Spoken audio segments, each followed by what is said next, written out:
Hey, thanks for joining me. Somehow it's been something like 7 months since the last issue of Spawn that I reviewed, like more than half a year. I'm kind of surprised that that happened somehow. Um, People were kind of digging the Spawn comic reviews. People got really passionate when I talked about the elements about them that I don't like.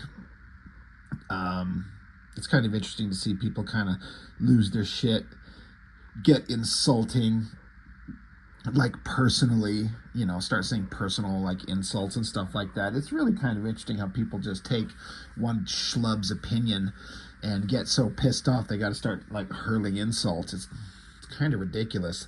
I think the last one I did, Spawn 7, about 7 months ago. There's a lot of people.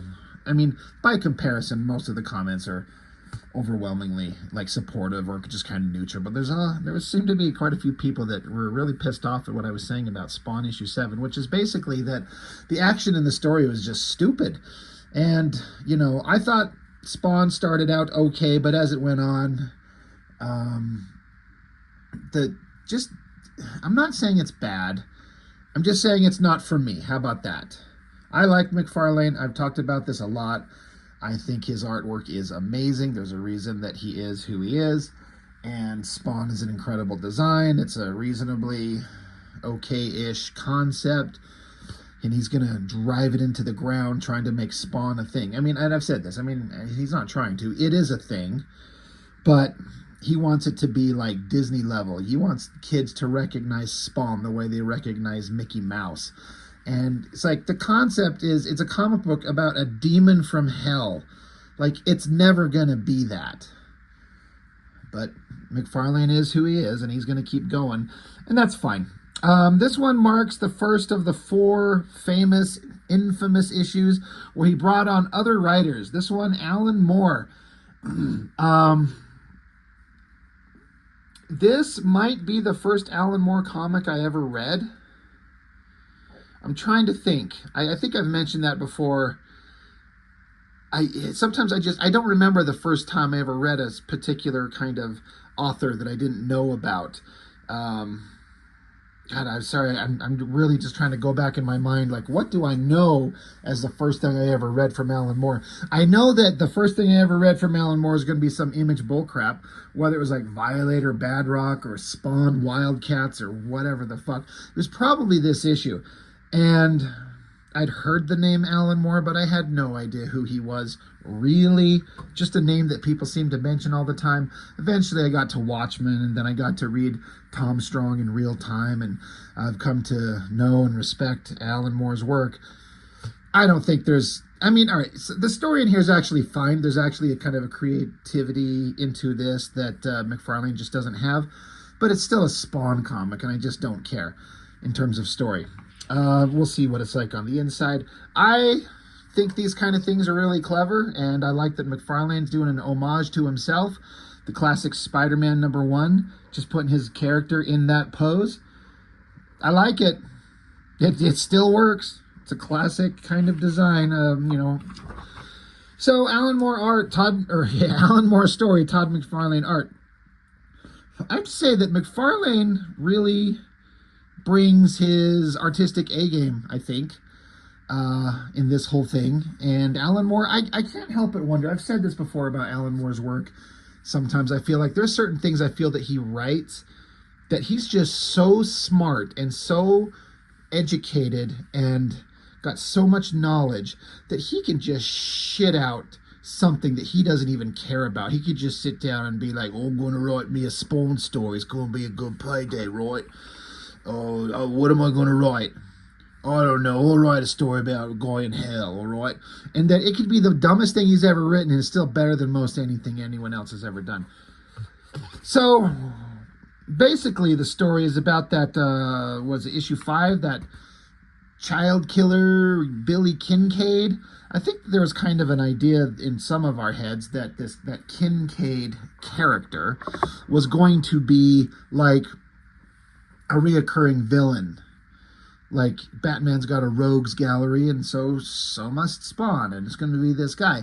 And I think that was McFarlane's kind of intention, is that he wanted you to think that, but then he had Spawn like end that character's life in a really horrible way because he really deserved it. And to show that this is what Spawn would do. He's going to end that threat. And so you think you'd never hear about that character again. Well, Alan Moore picks up that guy manifesting in hell, and we got a story about this Billy Kincaid guy.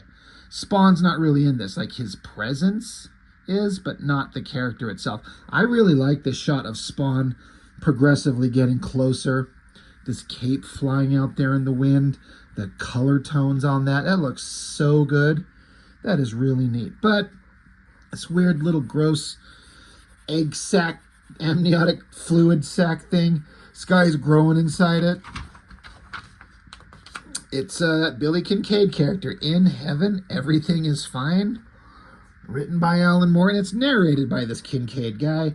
He wakes up, he's like, I thought I'd die when that Spawn character came after me, but somehow I lived. And then he's like, oh wait, actually, I think I am dead. This is some kind of weird afterlife. This afterlife, this weird environment, different levels of hell. Again, I got to give it to McFarlane.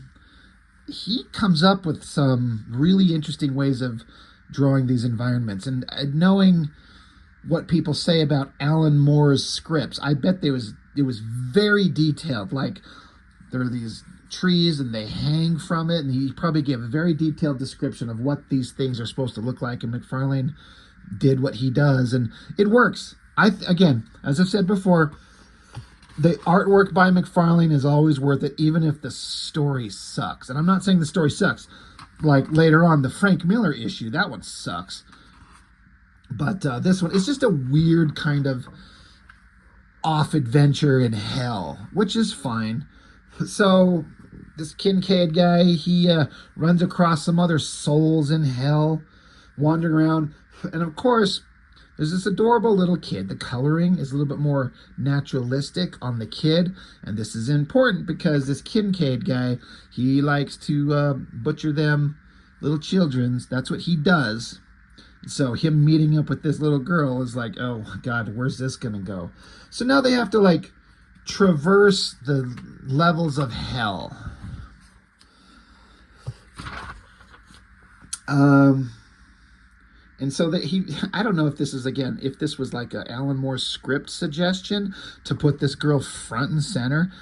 I remember looking at this when this first came out. I always point out things like this, but come on, it's right there in front of our face. Let's talk about it. Why not? McFarlane, to me, has never been known to be one to draw really attractive women the way that like Adam Hughes or Mark Silvestri does. And I don't recall that he's ever really sexualized any of his characters, female characters, in any way. Like this, where she's wearing almost nothing and you got some rock hard nipples just pointing straight at us. It's like something out of a Extreme Studios comic. I just remember thinking, like, I don't think I've ever seen McFarlane do that. And I think that's still true today. He doesn't do that. He's not interested in that. And I get it. That's fine. It's just kind of a random, like, that'd be really funny if for some reason, some way, somehow, Alan Moore's script was like, you put this blonde woman right up front, you give her big luscious titties, put them nipples rock hard. It's important to the story, all right? I'm sure that's not the case, but it was just like and McFarlane doesn't do that. Well, there they are. But they're going around, and then the little girl, she like knows everything. She like knows where they're at and what these different levels of hell are, and they're in the lowest sphere, and if you want to go to the higher one, we have to climb the tower. And as they go on, this group of people, they kind of get taken one by one from different entities in this hell world. So here's this giant feminine robotic angel firehead creature thing. I don't know what this is. Again, I'm curious if Alan Moore like described this in detail of what this thing would look like, with like a rocket pack for a lower body as it jets around and takes this one human soul up to another level. It's an interesting design. It's crazy. Again, I'd love to see the black and white on this. I mean, I think the coloring is fantastic, but it would be interesting to see what that's like. But that soul gets taken off, so she's gone. And then as the time passes, while they're traveling this other world, this hell. They go to sleep, and Kincaid keeps having these dreams of Spawn. And then again, this is where McFarlane just excels. I love the shot of Spawn's face and his hands there, little Spawn disc things, the kind of reverse silhouette bat shapes, the cape everywhere. Like, he does this designy shit to make it look really good. But the idea is that this Kincaid's having nightmares of Spawn. They wake up, they keep walking. This guy gets vaporized by some beam of light, and the little girl's like, that was the prime monad from the highest sphere, the 10th. He handpicks souls to use the circuitry in his macro computer. Your friend's lucky. So that person got sucked up into another level of hell. As they travel around, they run into this Elvis-ish looking squid creature thing. They said, there's nothing you can do for him. That's a Thugan metabuse from the 5th sphere. They get an addictive drug rush from the souls of people like Bob. It's funny, you got Elvis and talking about a drug rush. The girl with the titties from the previous page, she walks up to this like rock crystal formation, and it turns out to be like the ass end of a giant spider bug that just absorbs her into its body and takes off with her, basically leaving the little girl with Kincaid alone. And he's been acting like a protector. We know better, but that was creepy. Spiders is creepy in general. But now Kincaid's left alone with the kid. So in his thoughts, he's talking to himself, thinking to himself about what he's going to do. He can't wait, he can't wait, he can't wait. Meanwhile, another dream sequence. More designy stuff from McFarlane. Spawn, kind of the specter of Spawn hovering over Kincaid. I like these interesting bubble corner shapes. The chains everywhere. That's interesting. But finally, Kincaid wakes up. The kid's over there sleeping. He's like, he just can't help himself. He's got to go choke her out. He's got to kill her. So he goes, and once he gets her, the little girl wakes up and says, well, it's about time. I wondered how long it would be before you croaked, the little know-it-all little bitch. Glad to see you still got what it takes. And then her body starts splitting open, and out comes this creature. He says, for a while there, we was scared you was going to wuss out on us. I can't remember if this is the first introduction of the Violators' Demon Brothers, or if that came in the Violator miniseries. I've reviewed issues 1 and 2. I couldn't find issue 3 at the time. I do have it now. I'm guessing that comes after this. Is this the first introduction of the Vindicator, one of the 5 famous Fleabiac brothers? But it's got like the girl's like, it's like a skin suit, and this creature comes out of it. Like they were testing to see if Kincaid was the monster that he always was. Before we continue with the story, Spawn poster by Frank Miller. Is Frank Miller gonna bring his A game to a Spawn poster? You ask me, he absolutely did. That is like prime Sin City era Frank Miller artwork. Love the giant McFarlane type cape and the hamburger head of Spawn. Like, that is really, really cool. And I can't help but wonder this. I always wonder things like this. You could say this about any comic, anytime, anything we look at, but certain little things like this, I just wonder. I wonder where this original art is. Like, who has this on their wall? Does Frank still have it? Did he gift it to McFarlane and it's in the wall of his office or his home or his bathroom or something? Did they sell it to somebody? It's on some knucklehead's wall at his house? I just wonder things like this. Like, I wouldn't be surprised if McFarlane owns all the original artwork to Spawn. I would believe that in a second. But I just wonder where, like, this one random pinup, because I couldn't imagine that Frank Miller, like, this is precious to him. He didn't give a fuck. I assume McFarlane paid him to do a pinup, I guess, or maybe Miller just did it just cuz. I don't know. I just wonder where these are. I have those thoughts all the time. But so Kincaid's running from the Vindicator, Tower of Hell. McFarlane always does these things with like the big hands in the foreground, and then to give the layers of depth: foreground, middle ground, background. Crazy looking Tower of Hell. Kincaid's crawling up these spiral stairs. Really well drawn, disorienting, odd looking, weird. I think it looks really good. Like, again, I don't particularly care for the Spawn comic in terms of story. Nothing stuck with me outside of issue 1, 2, 3, maybe. That's it. Beyond that, it just got to be like, this is just, it's not a story that resonates with me. I don't vibe with it. But artistically, good God, there's a reason McFarlane is who he is. And then I guess as he goes up and down this tower, he traverses the different levels of hell, 2, 3, 4, 5, 6, 7. And you know, the Vindicator's kind of telling him like what's in each one, like, hey, this is like a frozen ice world. He says you can get filleted and served with the light pastries, what some guys like going on in this world here. You could be a fuel rod in the 4th level, blah blah blah. So he's up to the 8th sphere, and then I never ever thought that these Violator, Vindicator, demon creature designs were ever scary. There's nothing scary about this. But in terms of like written as comedy, like supposed to be scary, but they're actually kind of entertaining and funny, which is what Alan Moore does with them, which is what he did in that Violator miniseries. That's when these characters become interesting. But they're never scary. But the Vindicator takes Billy Kincaid to the special level of hell, and he's going to give him his outfit. So he whistles, and out comes a Spawn costume. He calls it K3 Mirlu. She's a constantly evolving neural parasite, and I think she likes you. So, like the Spawn costumes, I mean, there's an entity from hell, but it's always been kind of like a Venom-ish type living costume thing. This another splash page of this thing with like the Spawn mask, but it's open on the inside, the way it's like liquefied and moving around, how the head part is open. That is so well drawn.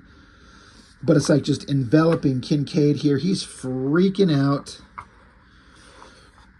He says, neural parasites, they're only after one thing, but just give them a chance. That's all I'm saying. He's like, you're gonna be very close, believe me. And then Vindicator's like, oh look, she's bonding. And I tell you, when a gal like this suit bonds with you, you got to remember 2 things. 1, it's for life. 2, it's with your central nervous system. So then, now you got Billy Kincaid, the murderous villain from Spawn issue 5, in a Spawn costume, looking like a fat schlub. Basically given the idea that certain souls that are recruited to be warriors for Satan in hell all wear these Spawn costumes. So in a way, it kind of diminished the uniqueness of Spawn himself. I don't think Alan Moore gives one fucking flying shit. And what is McFarlane going to tell him? No? I mean, McFarlane might, but then you lose Alan Moore. Alan Moore would be like, all right, then fuck off, all right? I'm going to go back and write Lost Girls. I don't know. I don't know if that matters at all. This is really well drawn. I love the way he draws these capes, closing in on the guy's face. And then we got the Lord of Hell, Malbolgia, Satan, the devil, whatever. He's laughing. He's the least scary version of Satan you've ever seen. And he's just surrounded by all these creatures, different types of head shapes. They're not just human, but different alien shapes. But a bunch of Spawn creatures. Like, this is the assembling army of hell. And, it's a pretty cool drawing, but again, I was just like, all right, well, that was a comic, all right. It's like, it's well done. That's the thing. Like I've said, I'm repeating myself. It's well done, but I just don't. It's not for me. Spawn was never for me. Frank Miller writes Spawn 11. Yeah, that one sucked. Well, anyway, that's basically it. You know, figured it's time to get back into Spawn. There's always something interesting going on, even if I don't particularly care for the story. McFarlane's artwork will always make it worth it. So that's all I got. You know, not much. Alan Moore, interesting guy. Todd McFarlane, interesting guy. Put them together and you get, you know, Spawn 8. So that's all I got. Thanks for watching. I appreciate it. See you next time.